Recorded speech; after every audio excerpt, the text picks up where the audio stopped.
بسم الله الرحمن الرحیم. رابطو تیرس خو موږ تاسې د مایکروسافت ایکسل پیژندنه وکړه چې مایکروسافت ایکسل پروګرام د چیش لپاره استعمالوي. ایکسل پروګرام داخل سولو که تاسو باید موږ تاسې پرون وویل چې ایکسل پروګرام د محاسبې دپاره، تجزیې دپاره، تصفیې دپاره، ګرافو دپاره استعمالوي. او ستا تجزیه، ستا تصفیه، ستا محاسبه هغه مهال اجرا کیږي چې تاسو یو جدول ولرئ. که چیرې جدول نه دا کار نه کیږي. اوس د جدول دپاره اساس باید موږ وایو چې د جدول اساسات چش دي، په جدول کې چش ولسي. نو اول موږ ته نمبر ګروپ وایي. که سم یو څه داسې سرچپه دی درس، خو ځکه هغه اساسات یې دلته ټاکل کیږي، نو اول موږ ته نمبر ګروپ وایي، وروسته بیا د دې ځای څخه مخته ځو. نو په نمبر کې دا ساحه موږ ته انتخاب کړې ده. انتخاب ډیر مهم دی په ایکسل کې. انتخاب مو کړی دی. دلته اول ورځو جنرال. جنرال معنا عمومي، هر څه چې غواړئ چې ویې لیکئ په جنرال کې کولی سئ چې ویې لیکئ. نو سپیسیفیک فارمټ، ستا دپاره کم مشخص اصول نشته. مثلا ګورئ، که تاسو وګورئ ټیکسټ هم لیکل کیږي، عدد هم لیکل کیږي، تاریخ هم لیکل کیږي. تاسو کولی شئ چې ولیکئ د 2019 کال مثلا د 12 میاشتې مثلا 20 تاریخ انټر کړئ، دی درته لیکي پر خپل اصولو. که تاسې ټایم لیکئ، ورته وایئ چې 3 بجې دي، دی درته راولي. دا چې هر وخت چې تاسو یو شی خرڅ کړئ یا په کم تاریخ ستاسو څخه جنس ووتی، جنس درته راغلی، احمد پیسې وړي، کنټرول سیمی کالن په کیبورډ کوي. دی د نن ورځې تاریخ خپله درته راولي چې د 11 میاشتې 28 تاریخ دی د 2019 کال. او که تاسې کنټرول شفت سیمی کالن وایي، بیا دی تاسو ته اوسنی کرنټ ټایم درته راولي چې اوس 100 بجې دي، 12 بجې دي، 45 بالا پی ام دی. نو په دې شکل سره تاسو چیش کولی سئ، دغه رقم جنرال انتخابولی سئ چې هر څه تاسو لیکلی سئ. که تاسو دغه ساحه انتخاب کړئ، په دغه ساحه کې موږ وایو چې یا نمبر. نمبر دا معنا چې ته په دغه ساحه کې ماته عدد لیکه. اوس نو عدد څو اصول لري. د عدد اصول دا دي چې لومړی صفر نه منل کېږي. یعنې که ته ولیکې 00000 هېڅ معنا نه لري، دی نه منې. بیا دی د اشاریه خواته 2 صفر ورکوي. دا د اکاونټینګ یا د عدد اصول دي چې باید په دې شکل راسي. منفي عدد دی تا ته په قوس کې درته لیکي. نو دلته کولی سئ چې دی ماته د نمبر فارمټ ته واړو چې تاسې عدد لیکئ په دا شکل. اوس مثلا زه دلته عدد لیکم، دی تا ته خپله په چیک کې د اشاریه خواته 2 صفر کوي. زه لیکم 009، دی دا ټول صفرونه ډیلیټوي، ځکه د صحیح اعدادو راسته طرف ته صفر هېڅ معنا نه لري او د اشاریې چپه طرف ته صفر هېڅ معنا نه لري. کله چې تاسو انټر کړئ، دی تاسو ته په دې شکل راولي. بیا مو دغه ساحه انتخاب کړې ده. په دغه ساحه کې دلته موږ تاسې راځو کرنسي ته. کرنسي پولي واحد ته ویل کېږي. که غواړو چې موږ تاسې په خپل جدول کې پولي واحد ذکر کړو، دغه جنس په افغانۍ خرڅوي دي، په ډالر خرڅوي دي، یا مثلا ستا معاش په افغانۍ دی، په ډالر دی، په چشتي. نو د کرنسي وظیفه دا ده چې د اشاریه خواته 2 صفر ورکوي. لومړی صفر نه مني، منفي عدد په قوس کې درته لیکي، د پیسو نښه ورسره راځي، 3 عدده تکبندي کېږي درته. تاسې اوکې کړئ. اوس زه دلته لیکم چې 90 ډالر انټر کړئ، دی تا ته 90 ډالر لیکي. زه دلته لیکم چې مثلا 12,000 ډالر. تاسو انټر کړئ، 3 عدد یې تکبندي کړه، د اشاریه خواته 2 صفر ورکړه، د ډالر نښه راوستل. ځینې خلک ډېر خطا وځي. ډېر خلک چې خطا وځي هغه داسې عدد ولیکي، دا 100% غلطېږي تاسو ته. یا مثلا داس د ډالر نشان ورکړي، ځکه دا چیشتي زموږ دپاره دا د ډالر ساین دی، مګر دلته دا داس دی لکه ټیکس چې تا لیکل دي. که تاسې دا ولیکئ، ګورئ تاسې یو فارمول پر اجرا کړئ، دا نه درته جمع کېږي. ګور تاسو اماده به بالکل تاسو جمع کړئ. نو ځینې وخت که تاسو په لاس د ډالر نښه ولیکلی، هغه تاسو په فارمولو کې نه درته راځي. زما په دې خبر خو سر خلاص. بیا مو دغه ساحه انتخاب کړې ده. په دې ځای کې دلته ورته وایي چې ته اکاونټینګ څخه استفاده وکړه. اکاونټینګ اصول عین د کرنسي په شان دي. یوازینی فرق یې دا دی چې اکاونټینګ د پیسو نښان لرې ورکوي، کرنسي دا پولي واحد نږدې ورسره لیکي. که تاسې اوکې کړئ، اوس مثلا زه دلته لیکم چې د معاش دی 800 ډالره. اوس که تاسې دلته فاصله لږ ورکړئ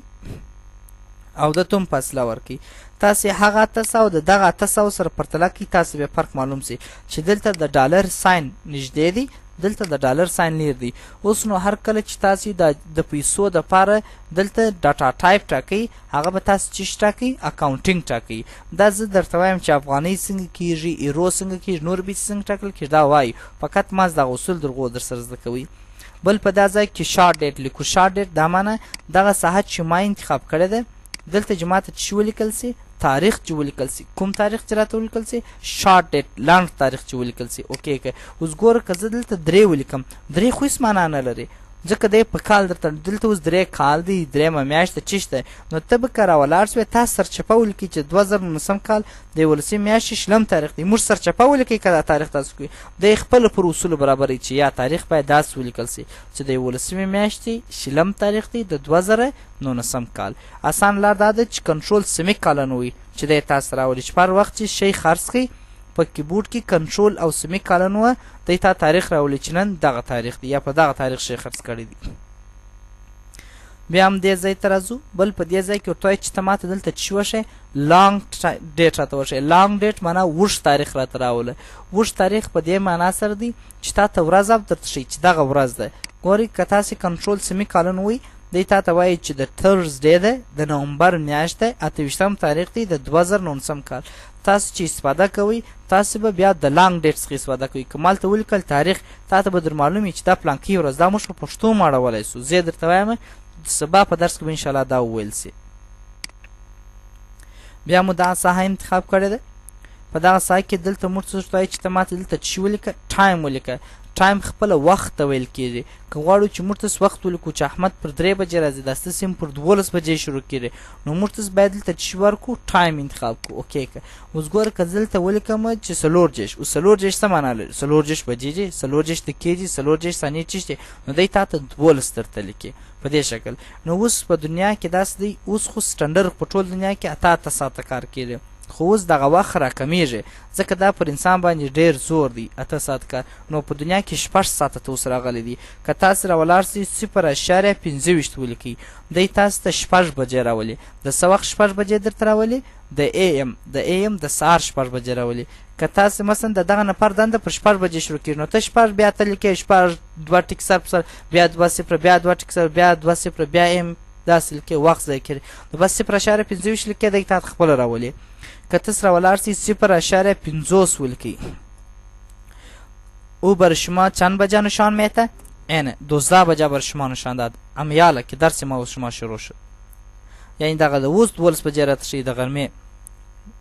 او که تاسو راولاړ سئ 0.15 ولیکئ بیا دی تا ته څو بجې راولي 6 بجې راولي خو د سما 6 بجې د مازدیګر 6 بجې درته راولي دا نفر په 6 بجې او که تاسو 1 کنی باز it will show you 12 o'clock نو دغه وختونه که تاسو غوښتل چې اوس ما دا شی خرڅ کړی دی کرنټ ټایم راته راوله کنټرول شفټ سیمی کالن بیا دی تا ته راولي چې 12 بجې دي په 4:50 والا PM دی بس تاسو په دغه استفاده کوئ شی په دا تاریخ خرڅ کړئ بس کنټرول سیمی کالن یا مثلا دا کار په دا وخت پر 2 بجې وکړئ کنټرول شفټ سیمی کالن دی هغه ټایم تا ته خپله راولي بیا مو دا ساحه انتخاب کړې ده